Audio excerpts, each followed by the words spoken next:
اس آیت سے پہلی بات یہ معلوم ہوئی کہ دیکھیں ابلیس نے جب گناہ کیا تو اللہ نے جنت سے یا آسمان سے یا ملائکہ کی جماعت سے اس کو نکال دیا، اور معلوم ہوا انسان جب گناہ کرتا ہے تو نیک جگہ سے یا نیک لوگوں کی صحبت سے وہ محروم ہو جاتا ہے۔ نمبر 2، اللہ نے اوپر سے نیچے کی طرف لایا، معلوم ہوا گناہ سے انسان عزت سے ذلت کی طرف آ جاتا ہے، گناہ کرنے کی وجہ سے انسان رسوا اور ذلیل ہوتا ہے۔ اور نمبر 3، اللہ تعالیٰ نے فرمایا یقیناً تو ذلیلوں میں سے ہے، معلوم ہوا اللہ کی نافرمانی انسان کو ذلیل و رسوا کر دیتی، آج نہیں تو کل، کل نہیں تو پرسوں، ایک وقت آئے گا گناہ انسان کو معاشرے میں رسوا کر دیتا ہے۔ قال انظرنی الی یوم یبعثون، ابلیس نے کہا مجھے مہلت دے دے اٹھائے جانے کے دن تک، مجھے مہلت دے دے اٹھائے جانے کے دن تک، یعنی ابلیس نے بجائے معذرت کے کہ یا اللہ مجھ سے غلطی ہو گئی آئندہ نہیں کروں گا، توبہ نہیں کی، بلکہ اپنی غلطی پہ اڑ گیا، ڈٹ گیا۔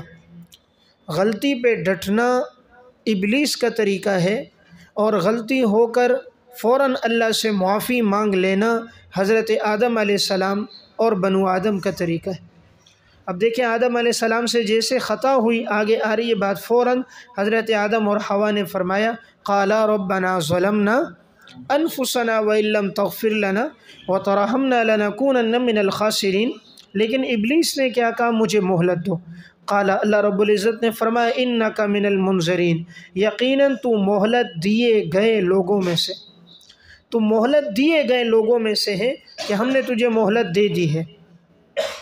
قال، ابلیس نے کہا فبما اغویتنی، بسبب اس کے کہ تو نے گمراہ کیا مجھے،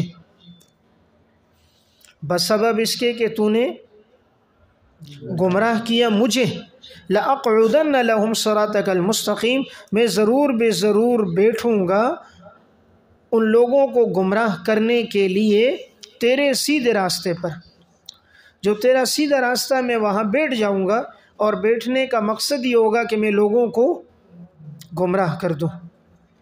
دیکھیں یہاں ابلیس نے اپنی گمراہی اور اپنی بدعمالی کو تقدیر کا بہانہ بنا دیا، تقدیر کا سہارا لے لیا، بجائے اس کے کہ وہ یہ کہتا مجھ سے غلطی ہوئی، تقدیر کا سہارا لے کر کہنے لگا کہ تو نے مجھے گمراہ کیا، حالانکہ گمراہ اپنے اعمال سے ہوا۔ تقدیر میں لکھنے کی وجہ سے انسان کا اختیار سلب نہیں ہوتا، بلکہ اس کا اختیار باقی رہتا ہے، تو اس نے یہ گناہ اپنے اختیار سے کیا تھا، لیکن اب اس نے گناہ کے اندر بہانہ کس کو بنایا کہ فبما اغویتنی، تو نے مجھے گمراہ کیا، لہٰذا اب میں یہ کروں گا کہ میں بیٹھ جاؤں گا اور سیدھے راستے پر میں لوگوں کو گمراہ کروں گا۔ دیکھیں لأقعدن میں اس نے دو تاکیدیں لائی، لام بھی تاکید ہے اور نون تاکید بھی ثقیلہ ہے۔ معلوم ہوا ہر سیدھے آدمی کو راستے سے گمراہ کرنے کے لیے شیطان بڑا زور لگاتا ہے اور ہر ممکنہ کوشش کرتا ہے۔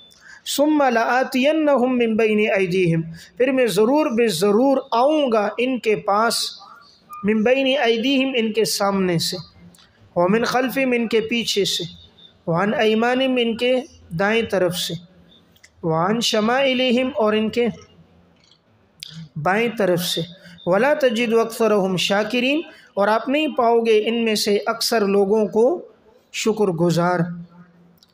ثم لآتینہم، یہاں لکھیں یہ کنایہ ہے سعی بلیغ سے، یہ کنایہ ہے سعی بلیغ سے، یعنی میں پوری کوشش کروں گا لوگوں کو گمراہ کرنے کی۔ دیکھیں یہاں 4 سمتوں کا تذکرہ ہے، آگے، پیچھے، دائیں اور بائیں، 4 سمتیں، تو اس نے چاروں سمتوں کا تذکرہ کر کے اشارہ یہ کیا گمراہ کرنے کے لیے جتنی مجھے کوشش کرنی پڑے گی میں اس میں کوئی کمی کوتاہی نہیں کروں گا۔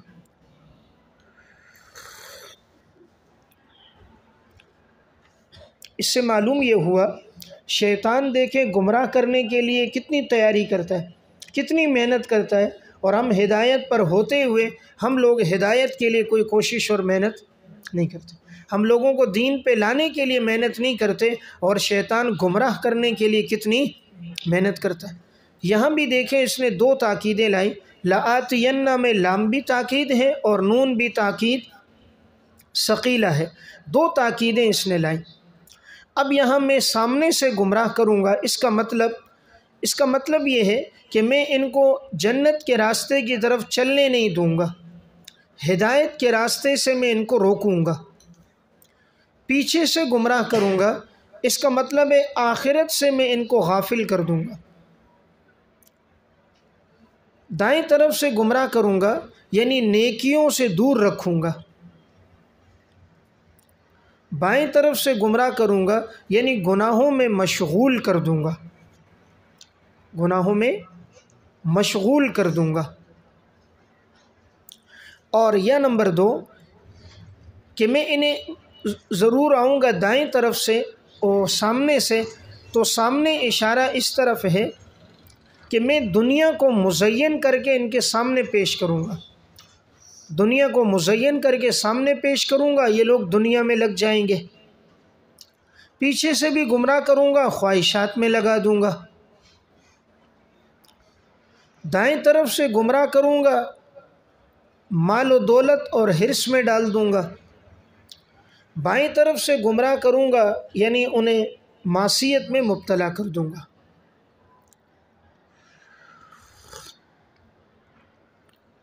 اور یہ کہا جائے کہ یہ چاروں سمت کا تذکرہ کرنا،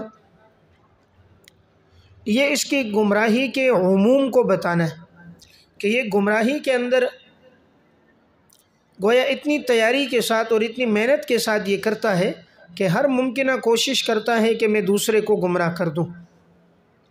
اور آپ نہیں پاؤ گے ان میں سے اکثر کو شاکرین، یہ تو ایک مطلب ہے شاکرین کا موحدین، ان میں سے اکثر کو آپ توحید کرنے والا نہیں پاؤ گے، موحد نہیں پاؤ گے۔ یہ نمبر 2 شکر گزار نہیں پاؤ گے یعنی اللہ کے فرما بردار، اگر وہ اللہ کے فرما بردار اطاعت گزار ہوتے تو وہ شیطان کی پیروی نہ کرتے۔ یہ شکر گزار نہیں پاؤ گے مطلب یہ ہے کہ وہ ناشکرے لوگ ہیں، اگر شکر گزار ہوتے تو اللہ کے فرما بردار ہوتے نا، احسانات سب سے زیادہ اللہ نے کیے، لیکن وہ اللہ کا شکر نہیں کر رہے، اس وجہ سے وہ شاکرین میں نہیں۔ قال اخرج منہا، قال کا فاعل اللہ رب العزت، اللہ رب العزت نے کہا نکل جا تو منہا، اس سے یعنی وہی جنت سے یا آسمان سے، مذموماً ذلیل کیا ہوا، مدحوراً دھتکارا ہوا۔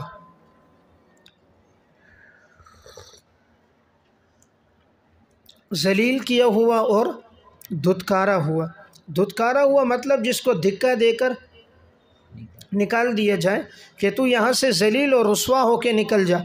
ایک تو یہ آدمی کسی جگہ سے نکلتا ہے، آتا ہے جاتا ہے لیکن عزت کے ساتھ آتا جاتا ہے، اور ایک یہ کسی کو نکالا جائے، اخراج کیا جائے۔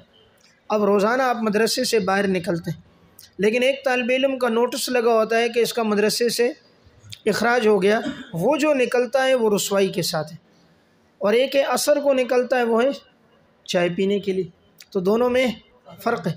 اسی طرح دھتکارا ہوا، ایک عزت کے ساتھ کسی کو بلایا جائے اور ایک یہ کہ دھکا دے کر کسی کو نکالا جائے۔ لمن تبعک منہم، پر جو بھی پیروی کرے گا تیری ان میں سے، لأملأن جہنم منکم، میں ضرور بے ضرور بھروں گا جہنم کو، منکم اجمعین، تم سب سے، یعنی جو بھی تیری پیروی کرے گا قیامت تک، اللہ نے کہا میں جہنم کو ان سب سے بھروں گا۔ وَيَا آدَمُ اسْكُنْ أَنْتَ، اعزاز آدم، اے آدم تو ٹھہر جا اور تیری گھر والی بھی ٹھہر جائے جنت میں، فَكُلَا مِنْ حَيْثُ شِئْتُمَا، اور تم دونوں کھاؤ پیو جہاں سے تم چاہو، وَلَا تَقْرَبَا هَذِهِ الشَّجَرَةَ، لیکن تم دونوں قریب نہ جانا اس درخت کے، فَتَكُونَا مِنَ الظَّالِمِينَ، ورنہ تم ہو جاؤ گے نقصان اٹھانے والوں میں سے۔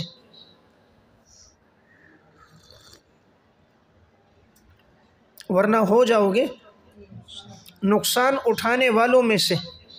دیکھیں یہ اللہ تعالیٰ نے حضرت آدم علیہ السلام کا اعزاز بیان کیا کہ ہم نے کہا کہ تم ٹھہر جاؤ، تمہاری بیوی بھی جنت میں۔ ایک ہے کسی کو زمین پہ ٹھہراؤ، ایک ہے جھونپڑی میں ٹھہراؤ، مکان میں ٹھہراؤ، محل میں ٹھہراؤ، سب سے بڑا مقام جنت میں ٹھہراؤ۔ دنیا میں کوئی انسان کسی کو اعزاز دے گا زیادہ سے زیادہ 5 اسٹار ہوٹل میں ٹھہرائے گا، اس سے زیادہ تو اس کی کوئی گنجائش۔ اور اللہ تعالیٰ نے ان کو دنیا میں ٹھہرایا ہی نہیں بلکہ سب سے افضل جگہ یعنی جنت میں ٹھہرایا۔ اکیلا بھی نہیں ٹھہرایا کہ اکیلے میں تنہائی ہوگی، وحشت ہوگی، پریشان ہوں گے، وزوجو کا ساتھ بیوی کو بھی ٹھہرایا تاکہ انہیں سکون رہے۔ اور صرف ٹھہرایا ہی نہیں، فَكُلَا مِنْ حَيْثُ شِئْتُمَا، کھانے پینے کی تمام چیزیں بھی مہیا کر دی۔ دیکھیں انسان کے رہنے کے لیے 3 چیزیں ہوتی ہیں۔ کہتے ہیں نا آج کل کے بھی سیاسی لیڈر، روٹی، کپڑا اور مکان۔ تو اللہ رب العزت نے مکان دیا جنت، اور روٹی اللہ نے صرف خشک نہیں، یہ تو روٹی چھینتے ہیں آج کل مہنگائی کر کے۔ اللہ نے کہا ہر چیز کھاؤ، فَكُلَا مِنْ حَيْثُ شِئْتُمَا، جو چاہو کھاؤ۔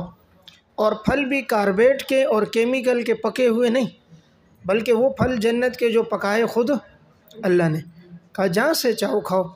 لیکن ایک بات بتائی کہ اس درخت کے قریب نہ جانا۔ اب یہ درخت کون سا ہے؟ میں نے آپ کو وضاحت کی تھی سورہ بقرہ میں نے کہا یہ درخت مبہم ہے، ابہموا ما ابہمہ اللہ، جس کو اللہ نے مبہم رکھا ہے تم بھی اس کو مبہم رکھو۔ اس لیے ہمیں نہیں معلوم کہ یہ درخت کون سا ہے۔ تو بعض نے انجیر کا، بعض نے گندم کا، بعض نے اس کو جوں کا، بعض نے انار کا کہا، واللہ اعلم۔ جب اللہ رسول نے نہیں بتایا تو ہمیں معلوم نہیں۔ اور دین کا کوئی مسئلہ سمجھنا بھی اس پر موقوف نہیں، ورنہ تم ہو جاؤ گے نقصان اٹھانے والوں میں سے۔ اور وہی ہوا، نقصان کیا اٹھایا کہ اللہ تعالیٰ نے ان دونوں کو جنت سے دنیا میں بھیج دیا، تو یہ بڑا نقصان ہو گیا۔ فَوَسْوَسَ لَهُمُ الشَّيْطَانُ، پس ان دونوں کو بہکانے لگا شیطان، لہما، ان دونوں کو بہکانے لگا شیطان، لِيُبْدِيَ لَهُمَا، تاکہ وہ ظاہر کر دے ان دونوں کے لیے، مَا وُرِیَ عَنْهُمَا، جو چھپائی گئی تھی ان دونوں سے، مِنْ سَوْآتِهِمَا، ان دونوں کی شرمگاہیں۔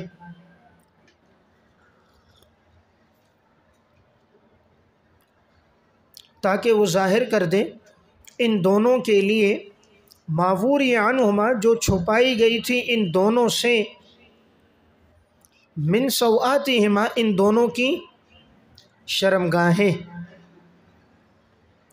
وقال ما نہاکما ربکما، تشریح وسوسہ، اللہ تعالیٰ نے فرمایا نہیں روکا، وقال ما نہاکما ربکما عن ہذہ الشجرہ، ابلیس نے کہا کہ نہیں روکا تم دونوں کو تمہارے رب نے اس درخت سے، الا ان تکونا ملکین، مگر تم دونوں ہو جاؤ گے فرشتے، یا تم دونوں ہو جاؤ گے اس جنت میں ہمیشہ رہنے والے۔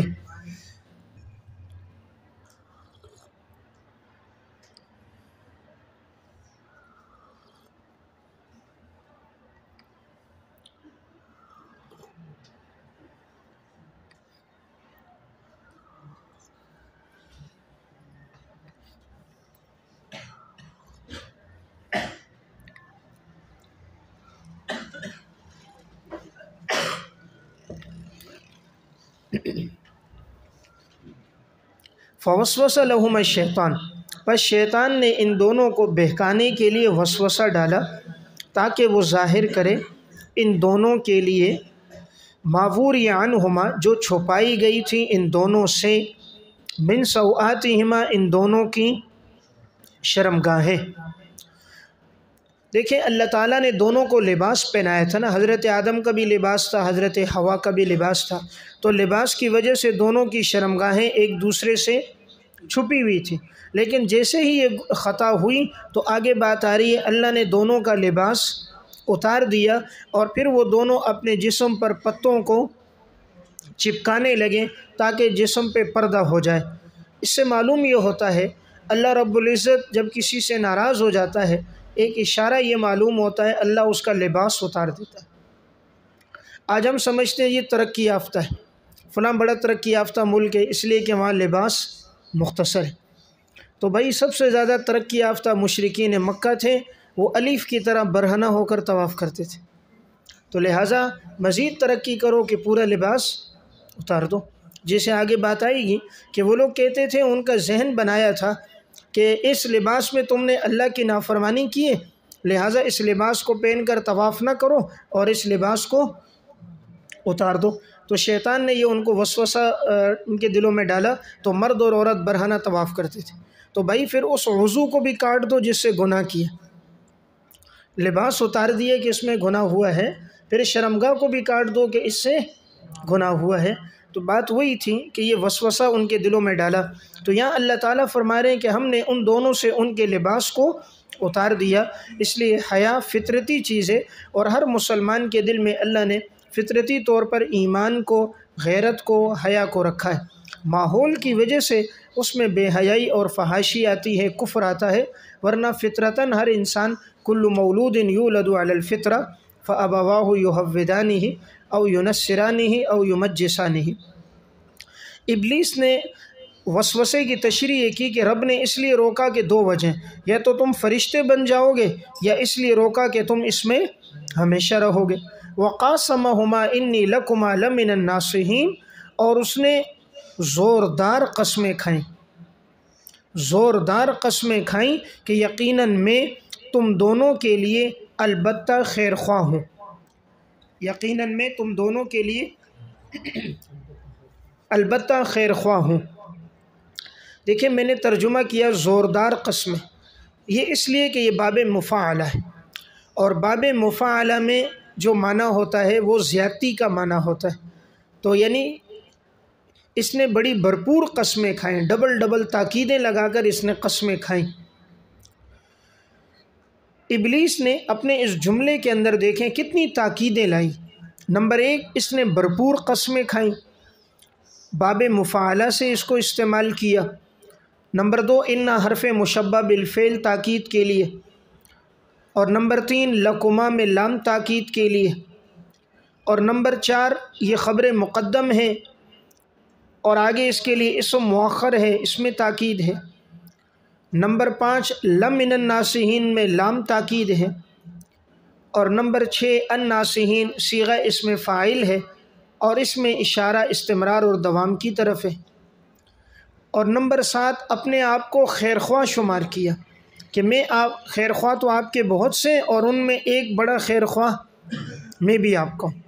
تو جب انسان کو یوں کہے کہ میں آپ کا بڑا خیر خواہ ہوں اور قسمیں کھانا شروع کر دے، تو انسان اس کی بات کی طرف متوجہ ہو جاتا ہے کہ یار واقعی یہ میرا بڑا خیر خواہ ہے، قسمیں کھا کھا کے مجھے بتا رہا ہے۔ تو اس نے اتنی قسمیں کھائیں۔ یا بعض نے یہ لکھا ہے کہ قاسمہ باب مفاعلہ سے اس لیے ہے کہ حضرت آدم اور حوا اس کے قسموں میں آ گئے نا، اس نے جو قسمیں کھائیں تو انہوں نے اس کی قسموں کو گویا مان لیا، اس کی باتوں میں آ گئے، اس کے وسوسے میں آ گئے، تو گویا انہوں نے بھی اس کی بات کو مانا، اس لیے اس کو تعبیر مفاعلہ سے کیا۔ مفاعلہ چونکہ جانبین سے ہے تو گویا کہ انہوں نے بھی اس کی بات کو تسلیم کر دیا، اتنی اس نے قسمیں کھائیں۔ بعض لوگ ہوتے ہیں نا دوسرے کے دل میں اعتماد ڈالنے کے لیے قسمیں کھاتے ہیں، تو اس نے اتنی قسمیں کھائیں کہ ان کے دلوں میں اس کا اعتماد آ گیا۔ فَدَلَّاهُمَا بِغُرُورٍ، پس پھسلا دیا ان دونوں کو دھوکے کے ساتھ،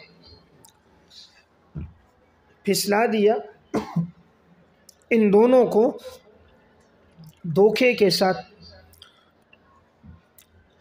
دلہ اصل میں کہتے ہیں ڈھول کو اوپر سے نیچے کی طرف کنویں میں ڈالنا پانی نکالنے کے لیے۔ تو جب آدمی یہ ڈھول نکالتا ہے تو پانی اوپر نکال لیتا ہے ڈھول کو، تو جس طرح ڈھول اوپر سے نیچے کی طرف آتا ہے اس طرح ان کو بھی اوپر جنت سے نیچے کی طرف لایا گیا، اس لیے اس کو تعبیر کس سے کیا؟ دلہ سے۔ تو چونکہ ان کا اترنا سرعت کے ساتھ ہوا ہے، جلدی کے ساتھ ہوا ہے، اس لیے اس جلدی کو تعبیر ڈھول سے کیا۔ جس طرح آدمی ڈھول پھینکتا ہے تو آنن فانن وہ کنویں میں نیچے پہنچ جاتا ہے، اس طرح اس نے لایا، اور بغرور، اور وہ بھی دھوکے کے ساتھ۔ فلما ذاق الشجرہ، پس جب ان دونوں نے چکھا اس درخت کو، بدت لہما سوآتہما، ظاہر ہو گئی ان دونوں کے لیے ان دونوں کی شرمگاہیں، وطفقا یخصفان علیہما، پس وہ دونوں چپکانے لگے اپنے اوپر، من ورق الجنہ، جنت کے پتوں کو، پس وہ چپکانے لگے اپنے اوپر جنت کے پتوں کو، وناداہما ربہما، اور ان دونوں کے رب نے ان دونوں کو پکارا، کیا میں نے تم دونوں کو نہیں روکا تھا اس درخت سے، اور میں نے تم دونوں سے نہیں کہا تھا کہ یقیناً شیطان تم دونوں کا واضح دشمن ہے۔ دیکھیں اس آیت میں اللہ رب العزت نے فرمایا کہ جب ان دونوں نے درخت کو چکھا، معلوم ہوا گناہ کی جو ہوتی ہے صرف معمولی لذت ہوتی ہے۔ چکھنا جو ہے نا، یہ صرف معمولی لذت کی طرف اشارہ ہے۔ گناہ کی صرف معمولی لذت ہوتی ہے اور وہ ہمیشہ کے لیے نہیں ہوتی، اس لیے تھوڑی سی لذت کی خاطر انسان گناہ نہ کرے، لذت ختم ہو جاتی ہے، گناہ باقی رہتا ہے۔ تھوڑی سی مشقت کی خاطر نیکی کو نہ چھوڑے، مشقت ختم ہو جاتی ہے، نیکی باقی رہتی ہے۔ تو گناہ کی لذت ہوتی ہے عارضی، اسی لیے وہ لذت ختم نہیں ہوتی۔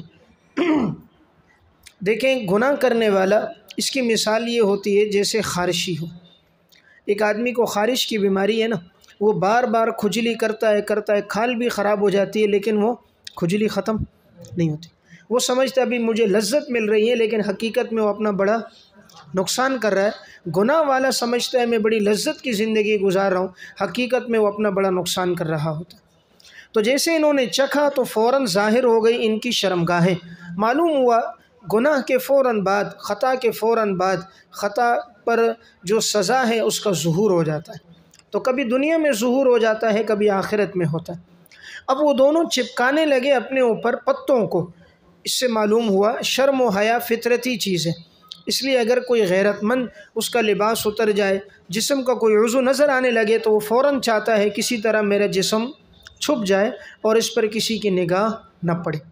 اللہ رب العزت نے فوراً فرمایا کہ یہ میں نے ظلم نہیں کیا کہ تمہارا لباس اتارا، تمہیں جنت سے نکالا، بلکہ میں نے تم دونوں کو منع کیا تھا کہ اس درخت کے قریب نہ جانا۔ دیکھیں یہاں پر نادا ہما میں بھی ہما ضمیر تثنیہ، رب ہما میں بھی تثنیہ، انہاکما تثنیہ، تلکما تثنیہ، اقل لکما تثنیہ، پھر آگے لکما تثنیہ۔ حالانکہ ایک مرتبہ بھی کافی ہے، بار بار اللہ نے دونوں کو مخاطب کر کے گویا اس طرف اشارہ کیا، میں نے تم دونوں کو منع کیا تھا، یعنی گویا تم دونوں سے یہ خطا ہوئی، ایسا نہیں کہ ایک سے ہوئی ہو دوسرے سے نہ ہوئی ہو، بلکہ یہ خطا تم دونوں سے ہوئی ہے، اس لیے اللہ نے دونوں کو بار بار مخاطب کیا۔ اور یقیناً میں نے تم دونوں سے کہا تھا کہ شیطان تمہارا واضح دشمن ہے۔ قالا ربنا ظلمنا انفسنا، تو بس ان دونوں نے کہا اے ہمارے رب، ہم نے اپنے نفسوں پہ ظلم کیا، اگر تو نے ہمارے گناہوں کو نہیں بخشا، ہم پہ رحم نہ کیا، البتہ ہم ہو جائیں گے خسارہ پانے والوں میں سے۔ تو دیکھیں فوراً حضرت آدم اور حوا نے اپنی غلطی پر استغفار کیا۔ قرآن کریم میں جو ہے فَتَلَقَّى آدَمُ مِن رَبِّهِ کلمات، تو کلمات سے یہ کلمات مراد ہے۔ سورہ بقرہ میں جو آپ نے پڑھا کہ حضرت آدم نے اللہ سے کلمات سیکھے، تو وہ کلمات یہی کلمات تھے۔ اس لیے جب بھی انسان سے خطا ہو تو وہ ان کلمات کو پڑھے، اپنے گناہوں کے ندامت کے لیے کلمات پڑھے جائیں تو اللہ کو یہ بڑے پسند ہیں۔ اسی لیے اللہ رب العزت نے حضرت آدم علیہ السلام کی خطا میں ان کی توبہ کو قبول فرمایا۔ قال اہبطوا بعضکم، قال کا فاعل اللہ ہے۔ اللہ رب العزت نے فرمایا اہبطوا بعضکم لبعض، اتر جاؤ، تم میں سے بعض کے دشمن ہوں گے، تم میں سے بعض کے دشمن ہوں گے، اور تمہارے لیے زمین میں ٹھہرنا ہوگا اور فائدہ حاصل کرنا ہوگا ایک وقت تک۔ دیکھیں یہاں بھی اہبطوا امر کا صیغہ ہے اور جمع کا صیغہ ہے۔ اب یہاں سوال یہ کہ حضرت آدم اور حوا تو دو تھے، پھر یہ جمع کا صیغہ کیوں استعمال ہوا؟ تو جواب یہ ہے نمبر 1 کہ اس سے مراد حضرت آدم، حضرت حوا اور حضرت ابلیس، حضرت نہیں صرف ابلیس سے لعین، تو یہ لعین سب اس میں شامل ہے، اس وجہ سے یہ صیغہ کون سا آیا؟ جمع کا آیا۔ یہ نمبر 2، یہاں پر جمع کا صیغہ اس لیے کہ ما فوق الواحد پر جمع کا اطلاق ہوتا ہے، ما فوق الواحد پر جمع کا اطلاق ہوتا ہے، تو گویا حضرت آدم اور حوا دو ہیں، اور دو سے اوپر پر جمع کا اطلاق درست ہے۔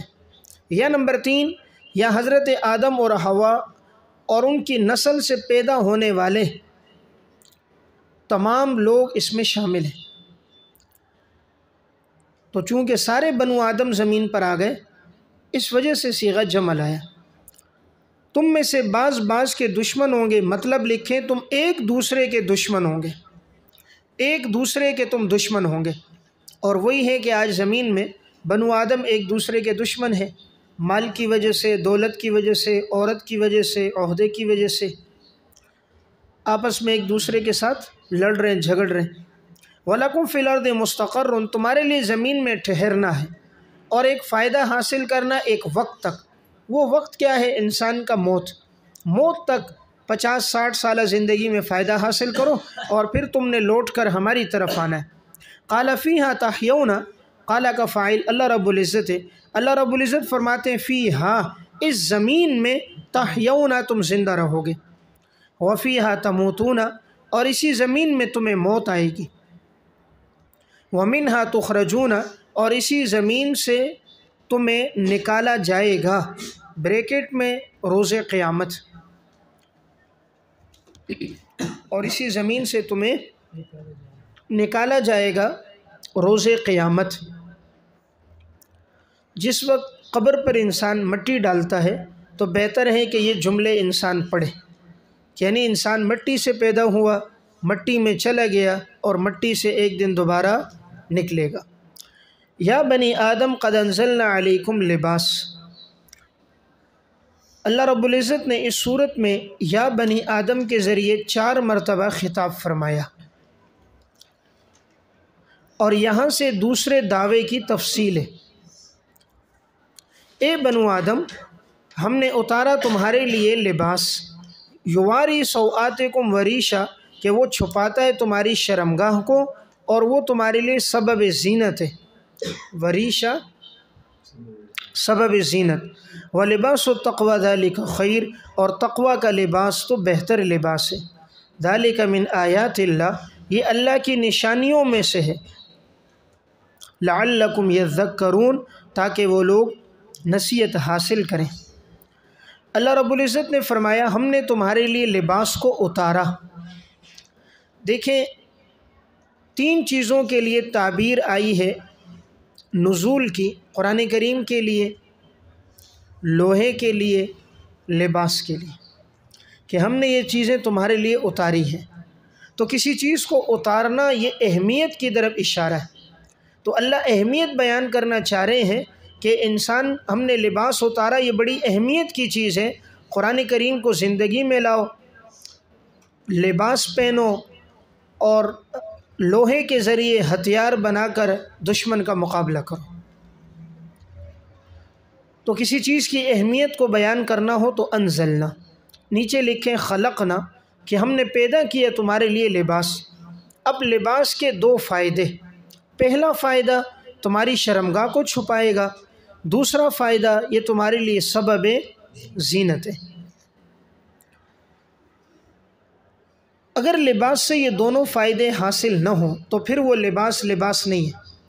آج ہم دیکھ رہے ہیں کہ جو لباس ہے وہ جسم کو چھپاتا نہیں ہے بلکہ اور ظاہر کرتا ہے، جیسے پینٹ۔ اب ایک آدمی جینس کی پینٹ پہن رہا ہے، بڑی تنگ پینٹ ہے یا تنگ لباس ہے، تو وہ جسم چھپا نہیں رہا بلکہ جسم کی ساخت کو اور ظاہر کر رہا ہے، تو معلوم ہوا وہ لباس نہیں ہے۔ لباس وہ ہوگا جو کھلا ڈلا ہو، اتنا کشادہ ہو کہ جسم کی ساخت اور جسم کے اعضاء اس میں نمایاں نہ ہو۔ اب ان میں کیا ہوتا ہے، جو آدمی لباس پہنتا ہے، اس طرح کی تنگ پینٹیں، تنگ کپڑے، سجدے میں جاتا ہے، پیچھے والوں کی نگاہ پڑتی ہے، اور انسان کے جسم کے اعضاء، پوشیدہ اعضاء خاص طور پہ نظر آتے ہیں۔ بسا اوقات وہ پینٹ سرک جاتی ہے اور انسان کے سطر پر بھی دوسروں کی نگاہ پڑتی ہے، تو معلوم ہوا یہ لباس نہ ہوا۔ لباس وہ ہوگا جو شرمگاہ کو چھپائے گا۔ نمبر 2، لباس وہ ہوگا جس میں زینت ہوگی، خوبصورتی ہوگی۔ اگر وہ لباس ایسا ہے جس سے انسان خوبصورت نظر نہیں آ رہا، معلوم ہوا وہ لباس نہیں ہے۔ اور خوبصورتی سادگی میں، جتنا سادہ لباس ہوتا ہے اور کشادہ لباس ہوتا ہے اتنا خوبصورت ہوتا ہے، اور جتنا اس سے ہٹ کر ہوتا ہے اتنا وہ لباس انسان کو بدصورت کرتا ہے۔ لباس میں زینت ہے، اسی لیے آج دیکھیں جو بھی باطل ہے نا، وہ عورت کو برہنہ کر کے پیش کرنے کے لیے نئے نئے لباس کے ذریعے عورت کی تصویریں لاتے ہیں۔ اگر عورت کو بالکل برہنہ کرو، اتنی اس کی طرف کشش نہ ہو، اتنے گناہ کی طرف لوگوں کی رغبت نہ ہو، لیکن آئے دن اس کو نئے نئے لباس، تنگ لباس پہنا کر ان کی تصویریں روڈوں پر، سڑکوں پہ دائیں بائیں لگائی جاتی ہیں تاکہ اس کے ذریعے سے اس کا اور حسن ظاہر ہو اور لوگ گناہ میں پڑیں۔ تو معلوم ہوا باطل لباس کے ذریعے سے بے حیائی کو پھیلاتا ہے۔ ہر دن نئے لباس، ہر سال نئے لباس لا کر گمراہی کو پھیلایا جاتا ہے۔ اب اللہ رب العزت نے آگے فوراً انسان کو متوجہ کیا کہ سب سے بہتر لباس تو تقوی کا لباس ہے، یعنی اپنی ساری صلاحیتیں تم اس میں نہ لگاؤ کہ لباس اچھا ہو جائے، 5,000 کا لباس، فلاں موبائل، فلاں گاڑی اور فلاں ساز و سامان، اپنی ساری توجہ لگاؤ تقوی میں۔ تقوی کا لباس سب سے بہتر ہے۔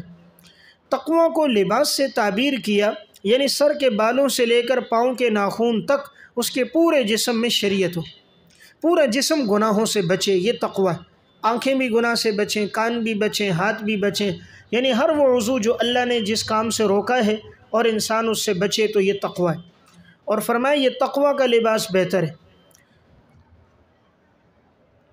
ذالک من آیات اللہ، حکمت لباس، لباس کی حکمت یہ ہے کہ اللہ کی نشانیوں میں سے، تاکہ وہ لوگ اس سے نصیحت حاصل کریں۔ یا بنی آدم لا یفتننکم الشیطان، یہ دوسری مرتبہ خطاب ہے۔ اے بنو آدم، نہ تمہیں فتنے میں ڈالے شیطان، کما اخرج ابویکم من الجنہ، جیسے اس نے نکلوایا تھا تمہارے والدین کو جنت سے۔ ترجمہ لکھیں، جیسے اس نے نکلوایا تھا، جیسے اس نے نکلوایا تھا تمہارے والدین کو جنت سے، ینزع عنہما لباسہما، تاکہ وہ دکھا دے ان دونوں کو ان کی شرمگاہیں، تاکہ وہ دکھا دے ان دونوں کو شرمگاہیں، لیریہما سوآتہما، تاکہ وہ دکھا دے ان دونوں کو ان کی شرمگاہیں۔ انہ یراکم ہوا وقبیلہ، یقیناً وہ شیطان اور اس کا قبیلہ تمہیں دیکھ رہا ہے، من حیث لا ترونہم، اس جگہ سے جہاں سے تم ان کو نہیں دیکھ رہے۔ انا جعلنا الشیاطین اولیاء، اور یقیناً ہم نے شیاطین کو بنا دیا دوست ان لوگوں کا کہ جو لوگ ایمان لانے والے نہیں ہیں۔ اس آیت میں دوسری مرتبہ خطاب ہے کہ اے بنو آدم، شیطان تمہیں فتنے میں نہ ڈالے، جیسے اس نے تمہارے آباء و اجداد کو فتنے میں ڈالا اور انہیں جنت سے نکلوایا، اور نمبر 2 ان کا لباس بھی اس نے اتار دیا، اور اس لیے اتارا تاکہ تمہارے وہ والدین ایک دوسرے کو دیکھیں۔ دیکھیں اللہ نے تعبیر کیا فرمائی، کہا یہ شیطان اتنا بڑا دشمن ہے، یہ صرف تمہارا دشمن نہیں ہے، تمہارے آباء و اجداد کا دشمن ہے، اور تمہارے آباء و اجداد میں تمہارے سب سے بڑھ کر حضرت آدم اور حضرت حوا، یہ اتنا بڑا دشمن ہے، تمہارے ماں باپ کو اس نے جنت سے نکلوایا۔ دیکھیں اگر کسی کو یہ کہو نا کہ فلاں آدمی دشمن ہے، وہ کہتا ہے یار چلو میرے ساتھ دشمنی ہے، کہا نہیں، یہ وہ دشمن ہے تمہارے آباء و اجداد اور خاندان کے ساتھ دشمنی کرتا رہا، اتنا بڑا دشمن تھا، تمہارے ماں باپ کو بھی اس نے اپنے گھر سے نکلوایا۔ مسلمان کا گھر تو جنت ہے، تو اگر کوئی یہ کہے کہ اتنا بڑا دشمن ہے، تمہارے ماں باپ کو بھی اس کے گھر سے نکالا، تو انسان کو بڑا غصہ آتا ہے، اور گھر بھی مٹی کا نہیں بلکہ جنت کا۔ تو اللہ فرما رہا ہے یہ ایسا خبیث ہے کہ اس نے تمہارے آباء و اجداد کو نکلوایا، وہ بھی کہیں مٹی کے گھر سے نہیں بلکہ جنت سے۔ اور اسی پہ بس نہیں کیا، اور اس نے آگے جا کر ان کا لباس بھی اتار دیا، یعنی ان کو درخت کے کھانے پہ مجبور کیا، اور وہ سبب بنا ان کے لباس اتارنے کا۔ اس سے انسان کو بڑا غصہ آتا ہے۔ اگر کوئی کہے کہ بھئی یہ فلاں وہ ہے جس نے معاذ اللہ تمہاری ماں کا لباس اتارا، یہ وہ ہے جس نے تمہاری بیٹی کا لباس اتارا تھا، انسان بڑے غصے میں آتا ہے، میری ماں بہن بیٹی کا اس نے لباس اتارا، تو یہ ابلیس وہ ہے جس نے حضرت آدم اور حوا کا لباس اتارا۔ پھر اسی پہ بس نہیں کیا، لباس کیوں اتارا؟ تاکہ یہ دونوں ایک دوسرے کی شرمگاہ دیکھیں۔ اب ان میں تو حیا اور فطرتی طور پہ تھی، تو یہ اتنا بے حیا ہے، لباس اس لیے اتارتا ہے تاکہ بے حیائی پھیلے، بے غیرتی پھیلے۔ اور کہا یہ وہ ہے انہ یراکم، یہ ہر جگہ سے یہ بھی تمہیں دیکھ رہا ہے، اور اس کی جماعت بھی تمہیں دیکھ رہی ہے، لیکن تم اس کو دیکھ نہیں سکتے، یعنی ایسا دشمن ہے جو غیر مرئی ہے، دیکھیں اگر دشمن مرئی ہو نا، نظر آنے والا، تو مقابلہ آسان ہوتا ہے، انسان اس کو گولی مارے، تلوار سے مار دے، لیکن وہ نظر ہی نہ آئے تو مقابلہ مشکل ہوتا ہے۔ دنیا کا دشمن مال کا دشمن ہے، اور یہ ابلیس ایمان کا دشمن ہے، تو اس کی دشمنی بڑھ کر ہوئی۔ اور کہا یقیناً ہم نے شیاطین کے لیے بنا دیا دوست ان لوگوں کو جو ایمان نہیں لاتے۔ معلوم ہوا ابلیس کے دوست ہوں گے کافر، بے ایمان، فاسق لوگ اس کے دوست ہیں۔ اس آیت سے یہ بھی معلوم ہوا کہ قرآن کریم میں اسی صورت کے شروع میں جو لفظ اولیاء آیا تھا، تو میں نے آپ کو بتایا تھا کہ اولیاء سے مراد کون ہے؟ شیاطین ہے، تو یہ اس آیت کی تشریح ہے۔ وَإِذَا فَعَلُوا فَاحِشَةً، شکوہ، اور جب وہ کرتے ہیں کوئی بے حیائی کا کام، نیچے بریکٹ میں مثلاً بیت اللہ کا برہنہ طواف کرتے ہیں، بیت اللہ کا برہنہ طواف کرتے ہیں، اور یہ کہتے ہیں اللہ نے ہمیں حکم دیا ہے۔ قالوا وجدنا علیہا آباءنا، اور کہتے ہیں ہم نے پایا اس پر اپنے آبا و اجداد کو، واللہ امرنا بہا، اور اللہ نے ہمیں اس بات کا حکم دیا ہے۔ قل، جواب شکوہ، فرما دیجئے ان اللہ لا یأمر بالفحشاء، اللہ بے حیائی کا حکم نہیں دیتا۔ اتقولون علی اللہ ما لا تعلمون، کیا تم کہتے ہو اللہ پر وہ جو تم جانتے نہیں ہو؟ یعنی یہ کہنا کہ برہنہ طواف کرو، اللہ نے حکم دیا، اللہ ایسے گناہ کا کبھی بھی حکم نہیں دیتا۔ قل امر ربی بالقسط، فرما دیجئے میرا رب تو مجھے حکم دیتا ہے انصاف کا۔ قسط کے نیچے لکھیں توحید، توحید کا اور انصاف کا حکم دیتا ہے۔ اقیمو سے پہلے قال محذوف ہے، قال واقیمو، اور میرا رب کہتا ہے اپنے اقیمو وجوہکم عند کل مسجد، قبلہ رخ کرو اپنا چہرہ ہر نماز کے وقت۔ اقیمو وجوہکم، قبلہ رخ کرو اپنا چہرہ، عند کل مسجد، ہر نماز کے وقت، وَادْعُوهُ مُخْلِصِينَ لَهُ الدِّينَ، اور اسی اللہ کو پکارو خالص کرتے ہوئے اس کے لیے اطاعت، خالص کرتے ہوئے اس کے لیے اطاعت۔ کما بدأکم تعودون، جیسے اس نے تمہیں پیدا کیا ویسے ہی تم لوٹو گے، جیسے تمہیں پیدا کیا اسی طرح ویسے ہی تم لوٹو گے۔ تو اس آیت میں فرمایا اللہ تو تمہیں توحید کا حکم دیتا ہے، اور اللہ حکم دیتا ہے کہ نماز کے وقت تم میری طرف رخ کرو، میری طرف متوجہ ہو جاؤ، اور اللہ حکم دیتا ہے مجھے ہی پکارو خالص اعتقاد رکھتے ہوئے، یعنی میرے ساتھ کسی کو شریک نہ ٹھہراؤ، میں نے تمہیں پیدا کیا ہے اور تم لوٹ کر بھی میری طرف آؤ گے۔ فریقاً ہدا و فریقاً حق علیہم الضلالہ، پس ایک جماعت ہدایت پر ہے اور ایک جماعت ثابت ہو گئی اس کے لیے گمراہی۔ انہم اتخذوا الشیاطین اولیاء، سبب گمراہی، یقیناً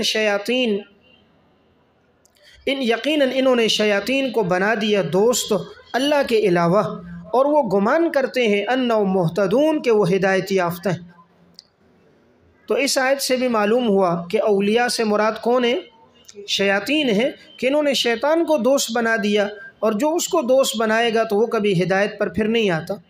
یا بنی آدم، تیسری مرتبہ خطاب، اے بنو آدم خذو زینتکم، تم اختیار کرو زینت عند کل مسجد، ہر نماز کے وقت، ہر نماز کے وقت، وَكُلُوا وَاشْرَبُوا، تم کھاؤ پیو، وَلَا تُسْرِفُوا، اور اسراف نہ کرو، یقیناً اللہ اسراف کرنے والوں کو پسند نہیں کرتا۔ اس آیت میں فرمایا کہ بنو آدم تم نماز کے وقت زینت کو اختیار کرو، یعنی نماز کے لیے جب آؤ تو صاف ستھرے ہو کر آؤ، وضو کر کے آؤ، اچھا لباس پہن کر آؤ کہ تم اللہ کے گھر میں آ رہے ہو۔ جس طرح انسان کسی شادی بیاہ میں اہم میٹنگ میں جاتا ہے تو بڑا بن ٹھن کے جاتا ہے، تو خدا کے دربار میں جب بھی آئے تب بھی انسان اچھا لباس پہن کر آئے۔ اور اس آیت میں اللہ رب العزت نے لفظ مسجد کہا، معلوم ہوا جب بھی انسان اللہ کے گھر میں آئے تو اچھا لباس پہنے، چونکہ اللہ کے گھر میں آنے کا بڑا مقصد سجدہ ہے، نماز ہے، اس لیے اس کو تعبیر کس سے کرتے ہیں؟ ترجمے میں نماز سے کرتے، ورنہ مقصود جب بھی اللہ کے گھر میں آئے تو زینت اختیار کریں۔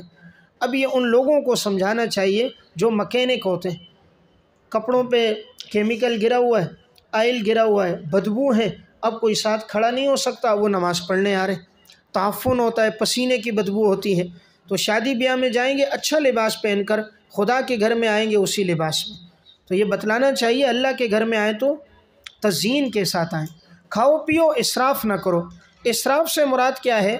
یعنی حلال چیزوں کو حرام کا اعتقاد رکھ کر حد سے نہ نکلو، حلال چیزوں کو حرام کا اعتقاد رکھ کر حد سے نہ نکلو، ورنہ اللہ تعالیٰ حد سے نکلنے والوں کو پسند نہیں کرتا۔ اب یہ حلال چیزوں کو حرام کرتے تھے، تو حلال کو جو حرام کر رہا ہے وہ حد سے نکل گیا۔